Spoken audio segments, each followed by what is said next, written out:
آیت نمبر ہے 38۔ بسم اللہ الرحمن الرحیم۔ الحمد للہ رب العالمین والصلاة والسلام علی سید الانبیاء والمرسلین وعلی آلہ واصحابہ اجمعین۔ اما بعد فاعوذ باللہ من الشیطان الرجیم۔ بسم اللہ الرحمن الرحیم۔ ربنا انک تعلم ما نخفی وما نعلن وما يخفى على الله من شيء في الأرض ولا في السماء الحمد لله الذي وهب لي على الكبر إسماعيل وإسحاق إن ربي لسميع الدعاء رب اجعلني مقيم الصلاة ومن ذريتي ربنا وتقبل دعاء ربنا اغفر لي ولوالدي وللمؤمنين يوم يقوم الحساب۔ صدق اللہ مولانا العظیم۔ سیدنا ابراہیم خلیل اللہ علیہ السلام نے اپنے بیوی بچوں کو بیت اللہ کے پاس چھوڑ کر جب چلے گئے اور پہاڑ کی اوٹ میں ہو گئے، وہاں سے ان کو اپنی بیوی اور اپنا بیٹا نظر نہیں آ رہے تھے، تو بیت اللہ کی طرف رخ کر کے اللہ تعالیٰ سے دعائیں مانگی۔ ان میں سے ایک دعا یہ مانگی، ربنا انک تعلم ما نخفی وما نعلن، اے ہمارے رب بے شک آپ جانتے ہیں ما نخفی جو کچھ ہم چھپائیں، وما نعلن جو کچھ ہم ظاہر کریں، وما یخفی علی اللہ من شیء فی الارض ولا فی السماء، اللہ تعالیٰ کے سامنے کوئی چیز چھپی ہوئی نہیں ہے زمین میں اور آسمانوں میں۔ یہ پوری دعا اللہ تعالیٰ کی تعریف پر مشتمل ہے، اور کل کے درس میں نے عرض کیا تھا کہ جس دعا کے شروع میں خوب اللہ تعالیٰ کی تعریف کی جائے اور اس کے بعد نبی کریم صلی اللہ علیہ وسلم پر درود و سلام پڑھا جائے اور اس کے بعد اپنے گناہوں کی معافی مانگی جائے اور اس کے بعد پھر ساری دعائیں مانگی جائیں اور آخر میں اپنی دعا کو درود و سلام پر مکمل کر لیا جائے، اللہ تعالیٰ اس دعا کو ضرور قبول فرماتے ہیں۔ اگلے جو دعا کا حصہ ہے اس میں بھی اللہ کی تعریف کر رہے ہیں۔ الحمدللہ الذی، ساری تعریفیں اس اللہ کے لیے جس نے وہب لی علی الکبر، بڑھاپے میں مجھے عطا کیے اسماعیل اور اسحاق۔ بھائی یہاں دعا کا ایک ادب دیکھیے، ابراہیم علیہ السلام دعاؤں میں ایک یہ عرض کر رہے ہیں، ساری تعریفیں اس اللہ کے لیے جس نے بڑھاپے میں مجھے اسماعیل و اسحاق عطا کیے۔ جب بندہ اللہ سے دعا مانگے تو مایوس بندے کی طرح دعا نہ مانگے۔ اللہ جب دعا مانگے تو اللہ تعالیٰ نے پہلے جو جو نعمتیں دے رکھی ہیں ان کا اظہار کرے۔ اللہ تعالیٰ سے یوں دعا مانگنا اللہ تعالیٰ کی بارگاہ کی بے ادبی ہے کہ جیسے اس کو تو کچھ ملا ہی نہیں۔ مثلا کوئی بندہ کہہ دے اے اللہ مجھے بھی اولاد دے دیجئے، یا اللہ مجھے بھی رزق میں مجھے بھی، اب یہ جو بھی لگا رہا ہے اس کا کیا مطلب ہے کہ آپ نے سب کو دے رکھا ہے، مجھے کچھ بھی نہیں دے رکھا۔ دعا کا طریقہ یہ ہے، میرے اللہ میری زندگی میں آپ نے میرے اوپر ہزاروں لاکھوں انعامات کیے ہیں، یہ کیے یہ کیے یہ کیے یہ کیے، اللہ جس طرح میری ماضی میں آپ کے انعامات کی میرے اوپر بارش رہی، اے اللہ مجھے یہ مسئلہ ہے اب اس کو بھی حل فرما دیجئے۔ تو اللہ تعالیٰ سے جب بھی دعا مانگی جائے مایوس اور ناشکر بندے کی طرح نہ مانگی جائے، اللہ تعالیٰ سے جب بھی دعا مانگی جائے پر امید اور شکر گزار بندے کی طرح دعا مانگی جائے۔ اس لیے ابراہیم علیہ السلام نے کہا آپ نے مجھے بڑھاپے میں اسماعیل و اسحاق کی نعمت عطا کی۔ حضرت ابراہیم علیہ السلام بوڑھے ہو رہے تھے اور بڑھاپے میں اللہ نے یہ اولاد دی۔ آگے فرمائے ان ربی لسمیع الدعاء، بے شک میرا رب جو ہے وہ دعاؤں کو سننے والے ہیں۔ حدیث مبارکہ میں آتا ہے کہ جب تک بندہ اللہ تعالیٰ سے دعا مانگتے ہوئے یہ امید ظاہر کرتا ہے کہ میرا اللہ میری دعا کو سن بھی رہے ہیں، قبول بھی کر رہے ہیں، تو اللہ تعالیٰ اس کی دعا کو واقعتاً قبول کرتے ہیں۔ جب وہ یہ کلمہ کہتا ہے میرا اللہ میری دعا قبول کرتے ہی نہیں، میری سنتے ہی نہیں، اللہ تعالیٰ پھر اس کی دعا کو بھی قبول نہیں کرتے۔ آگے دعا مانگی رب اجعلنی مقیم الصلاۃ، اے میرے رب مجھے نماز کو قائم کرنے والا بنا دیجیے۔ بھائی ذرا توجہ کرنا، ابراہیم علیہ السلام بوڑھے ہو گئے تھے، بڑھاپے میں بھی کہہ رہے ہیں اے اللہ مجھے نماز کو قائم کرنے والا، تو کیا ابھی تک وہ نماز قائم نہیں کر پائے تھے؟ پھر ابراہیم علیہ السلام نے یہ کیوں کہا؟ اللہ ہمیں یہ دولت نصیب کرے جو بات میں یہاں عرض کرنا چاہ رہا ہوں۔ اللہ تعالیٰ کے جو پیغمبر رسول اور نبی ہیں وہ اپنی نماز اپنی عبادات میں جس درجے پر پہنچ جاتے ہیں، اس درجے پر پہنچ کر جب وہ مزید درجات کو دیکھتے ہیں نا تو وہ موجود درجات کو بھول جاتے ہیں۔ ان کو لگتا ہے ابھی ہم کچھ نہیں ہیں، ہمیں اور اوپر جانا ہے۔ ابراہیم علیہ السلام جس درجے کی نماز پڑھ رہے تھے، اب وہ کتنا بلند اور اعلیٰ درجہ ہوگا۔ حضرت ابراہیم علیہ السلام کی نماز کس خشوع کے ساتھ ہوگی، لیکن اس کو بھول گئے جس کے ساتھ تھی۔ اللہ تعالیٰ سے دعا مانگ رہے ہیں اے اللہ میری نماز میں اور ترقی عطا فرما، میری نماز میں اور ترقی عطا فرما۔ بھائی ہم اتنا عرصہ سے نماز پڑھ رہے ہیں، ہر سرکاری ملازم اپنا سکیل بڑھانے کی کوشش کرتا ہے، ہر تاجر اپنی تجارت کو مزید اونچا کرنے کی کوشش کرتا ہے۔ ہم بھی کبھی اپنی نماز کو اونچا سے اونچا کرنے کی کوشش کرتے نہیں، روٹین سے 30 سال سے پڑھتے آ رہے ہیں، بس پڑھی جا رہے ہیں۔ اس پر کبھی توجہ ہی نہیں جاتی کہ یار میری نماز میں مزید ترقی ہو، میری نماز میں خشوع اور بڑھے، میری نماز میں اخلاص اور بڑھے، میں اپنی نماز کو اور اعلیٰ سے اعلیٰ کروں، اپنی عبادات کو اور بہتر سے بہتر کروں۔ اس لیے ابراہیم علیہ السلام کا بڑھاپا آ گیا، یہاں زندگی کا آخر ہے، اور ساری زندگی ابراہیم علیہ السلام نے نماز پڑھی ہے، اس کے باوجود کہہ رہے ہیں رب اجعلنی مقیم الصلاۃ، اے میرے رب مجھے نماز کو قائم کرنے والا بنا دیجئے، یعنی میری نماز کو اعلیٰ سے اعلیٰ بنا دیجئے۔ وَمِن ذُرِّيَّتِي، اور میری اولاد کو بھی نماز قائم کرنے والا بنا دیجئے۔ پچھلے سے پچھلے درس میں بھی یہ بات آئی تھی، یہاں دوبارہ آگے ابراہیم علیہ السلام دوبارہ دعا مانگ رہے، چونکہ وہ اس راز کو سمجھے ہوئے تھے کہ اللہ تعالیٰ سے تعلق کا سب سے بڑا ذریعہ نماز ہے۔ بھئی اللہ تعالیٰ سے تعلق کا سب سے بڑا ذریعہ کیا ہے؟ نماز ہے۔ جس کو نماز صحیح معنی میں پڑھنی آ گئی، اس کے دیکھو صحابہ اکرام کے یہاں نا نماز ایک صرف عبادت نہیں تھی۔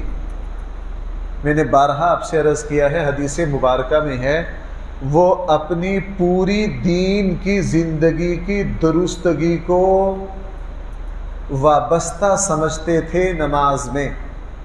اگر ان کے یہاں نماز میں کوتاہی ہو گئی تو وہ نماز کے بعد غور و فکر کرتے تھے کہ 24 گھنٹوں میں مجھ سے کون سا گناہ ہوا ہے جس کی وجہ سے میری نماز میں خلل پڑ گیا۔ ان کے یہاں نماز ایک دین کا آئینہ اور شیشہ تھا جس میں وہ اپنی ساری زندگی کو دیکھتے تھے۔ جب ہم یہ نماز کی اہمیت کو سمجھ جائیں گے، پھر ہماری اس نماز کا 24 گھنٹے کی عملی زندگی پر اثر پڑے گا، ہماری تربیت ہوگی۔ اس لیے میں یوں کہہ سکتا ہوں کہ نماز 24 گھنٹے کی تربیت کا نصاب ہے۔ آج ہمیں یہ اشکال پیش آتا ہے کہ یار فلاں بندہ نماز بھی پڑھتا ہے اور نماز کے بعد سارا دن بے ایمانی بھی کرتا ہے۔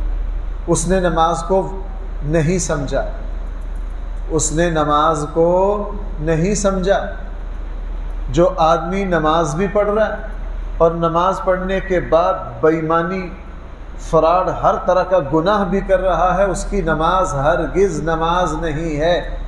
نماز کہا ہی اسے جاتا ہے، اسی لیے تو دن میں 5 مرتبہ رکھی گئی ہے۔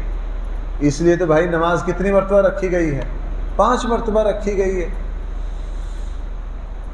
جو نماز کو صحیح سمجھ کر پڑھے گا، آہستہ آہستہ وہ دیکھے گا کہ اس کے معاملات ٹھیک ہو رہے ہیں۔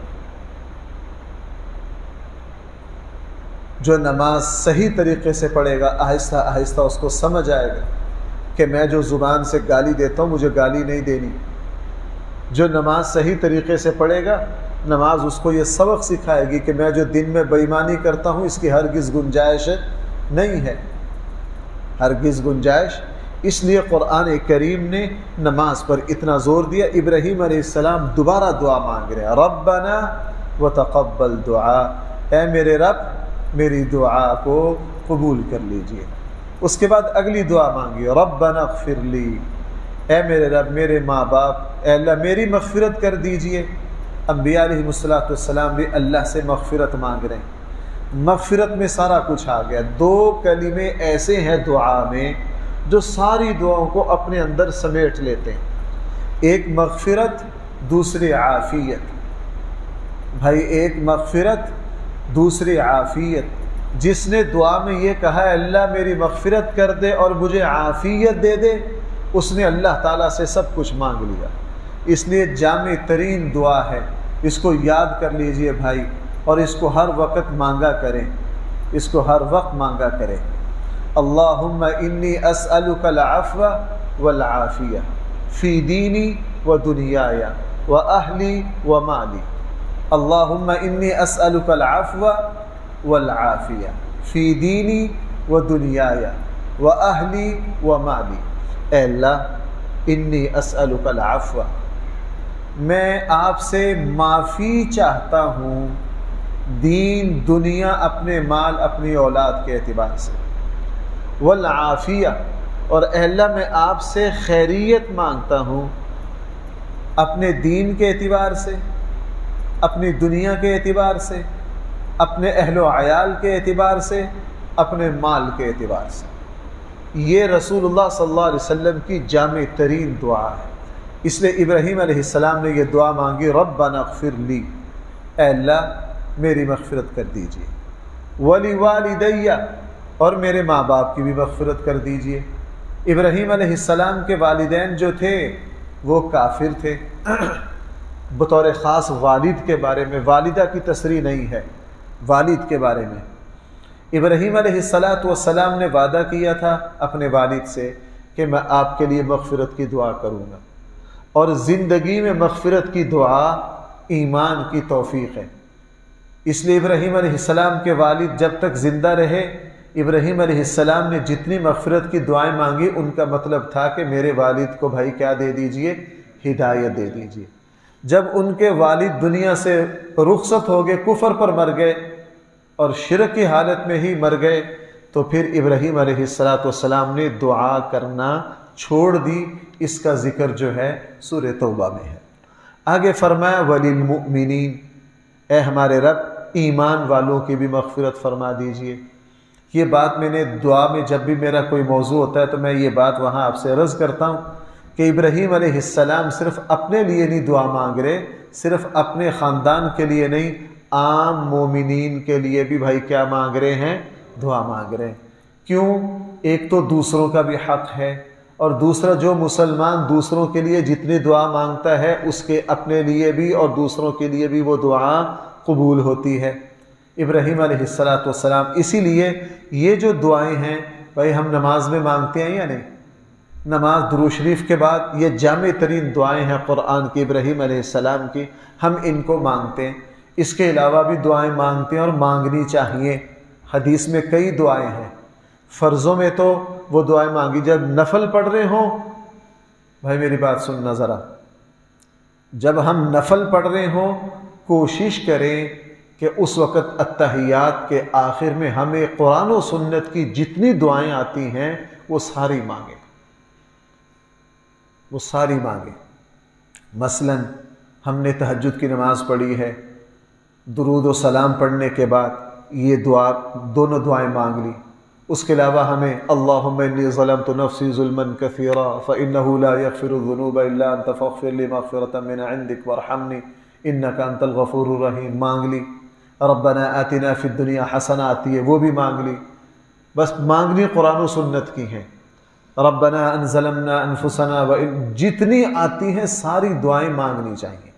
اور سجدے میں بھی جب نفل نماز پڑھ رہے ہوں سجدے میں جائیں تو قرآن و سنت کی جو دعائیں ہیں، رسول اللہ صلی اللہ علیہ وسلم سے کئی دعائیں ہیں آپ علیہ السلام نے سجدے میں مانگی ہیں، وہ دعا کی مقبولیت کی اہم جگہ ہے۔ اصل میں ہمیں غلطی لگ گئی ہے، فرض نمازوں میں زیادہ دعائیں نہیں ہیں، چونکہ فرض نمازوں میں بوڑھے بھی ہوتے ہیں، بیمار بھی ہوتے ہیں، مسافر بھی ہوتے ہیں، تھکے ہوئے بھی ہوتے ہیں، مزدور بھی ہوتے ہیں، کمزور بھی ہوتے ہیں۔ فرض نماز میں بس بنیادی سی باتیں رہی ہیں تاکہ فرض نماز زیادہ لمبی نہ ہو جائے، اس لیے فرض نمازوں میں تو صرف سجدے میں ہم کیا کہیں گے، سبحان ربی الاعلیٰ 3 یا 5 7 مرتبہ، بس نماز کو فرضوں کو لمبا نہیں کریں گے تاکہ کوئی مسافر ہو، کوئی بوڑھا ہو، کوئی مریض ہو، کسی کو کوئی کام ہو، سب کے لیے آسانی رہے۔ جب نفل نماز آ جائے، نفل نماز کو بندہ پھر خوب لمبا کرے۔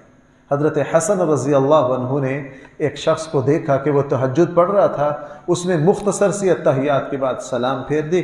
حضرت حسن نے فرمایا، بندہ خدا تو نے تو بڑی جلدی سلام پھیر دی، میں تو جب اللہ سے سب کچھ نہ مانگ لوں اس وقت تک میں تو سلام نہیں پھیرتا۔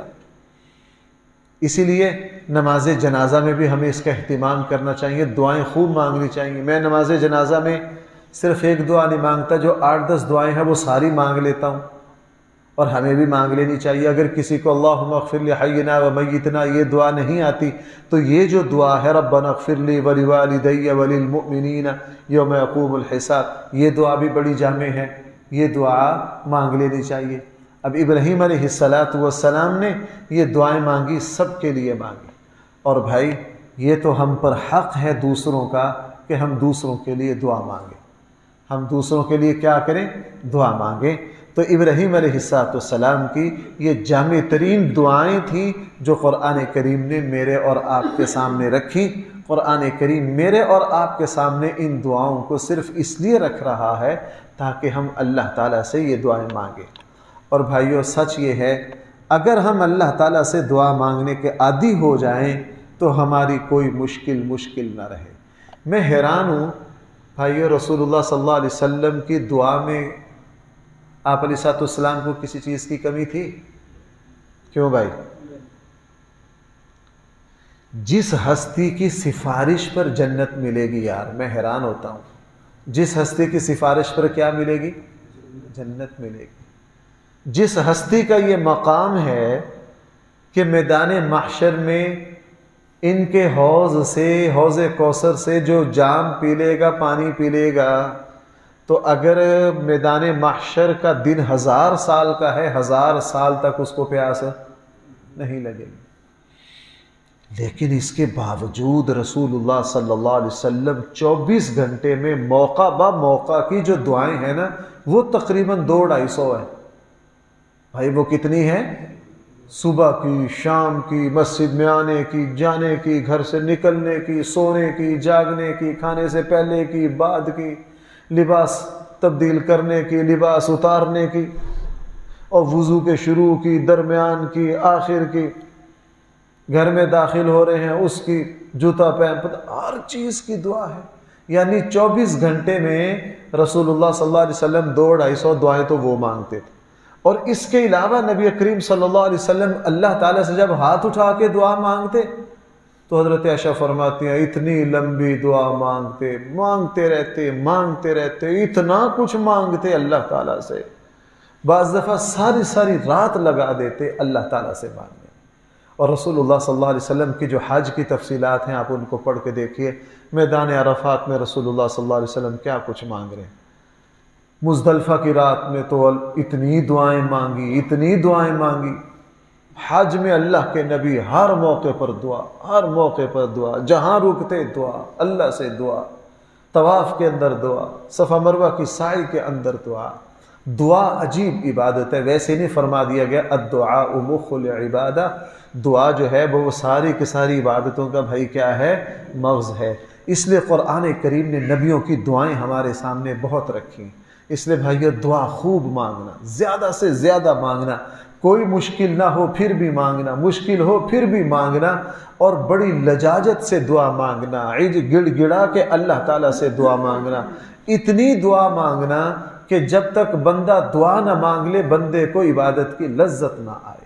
میں نے بارہا عرض کیا، میں نے اپنے بچپن میں نا کچھ ایسے بزرگوں کو دیکھا ہے ان گناہگار آنکھوں سے، میں نے کچھ بزرگوں کو دیکھا بھائی اپنے بچپن میں اللہ تعالیٰ سے اتنی دعائیں مانگتے تھے، اوہو ہم تو 2 منٹ میں تھک جاتے ہیں نا۔ میں نے خود اپنی والدہ کو، میں بعض دفعہ بڑھاپے میں گھڑی پر نوٹ کرتا تھا کہ دعا مانگتے ہوئے 55 منٹ ہو گئے، 1.25 گھنٹہ ہو گئے۔ میں نے اپنی والدہ کے آخری رمضان کی جو دعائیں ہیں، میں بعض دفعہ حیران ہو جاتا تھا کہ یار ہم جوان ہیں، ہم 10 منٹ میں تھک جاتے ہیں، ہم جوان ہیں 10 منٹ میں تھک جاتے ہیں، تو 1.25 گھنٹے کی دعا، 1.25 گھنٹے کی دعا، اتنی دعائیں مانگنا۔ میں نے بچپن میں کئی بزرگ دیکھے تہجد کے بعد اتنی لمبی دعا مانگتے تھے، وہ تھکتے ہی نہیں تھے۔ میرے جو حفظ کے استاد تھے ان کو ہم دیکھا کرتے تھے، نماز تہجد کی نماز پڑھی ہے، اس کے بعد اذان میں کتنے وقت ہے، 35 منٹ، وہ ہاتھ اٹھا کے 35، ہم اس وقت حیران ہوتے تھے یار نہ ان کے ہاتھ تھکتے، 35 منٹ ہو گئے اللہ تعالیٰ سے دعائیں مانگتے ہوئے۔ پھر جب بڑے ہوئے صحابہ کرام کی دعائیں دیکھی، رسول اللہ صلی اللہ علیہ وسلم کی دعائیں دیکھی کہ او ہو یہ تو ساری رات اللہ سے دعا مانگ رہے۔ بھائی بدر والی رات تو یاد ہے نا آپ کو، بدر کی رات میں رسول اللہ صلی اللہ علیہ وسلم سوئے کہ نہیں سوئے؟ آپ نے ساری رات دعائیں مانگی۔ اس لیے اب یہیں دیکھ لیجئے ابراہیم علیہ السلام نے ایسے اہم موقع پر پورا رکوع حضرت ابراہیم کی دعاؤں پر مشتمل ہے۔ ابراہیم خلیل اللہ علیہ السلام، اللہ نے کہا اپنے بیوی بچوں کو وہاں آباد کرو، اللہ کے حکم سے آئے، اور یہاں بیت اللہ کی تعمیر ہونی ہے، امت مسلمہ کے لیے بہت سا سامان پیدا ہونا ہے، لیکن ایسے اہم موقع پر ابراہیم علیہ السلام دعائیں مانگ رہے ہیں، تو مجھے اور آپ کو بھی کبھی بھی دعاؤں سے غافل ہے۔ ابراہیم علیہ السلام کہہ رہے ہیں ربنا، اے ہمارے رب، اغفر لی، مجھے بخش دیجئے، ولوالدیّ، میرے ماں باپ کو بخش دیجئے، وللمؤمنین، ایمان والوں کی مغفرت کر دیجئے، یوم یقوم الحساب، بطور خاص جس دن حساب قائم ہوگا یعنی قیامت کے دن۔ اللہ تعالی ہم سب کو صحیح فہم عطا فرمائے۔ الحمدللہ رب العالمین، والصلاة والسلام علی سید الانبیاء والمرسلین وعلی آلہ واصحابہ اجمعین۔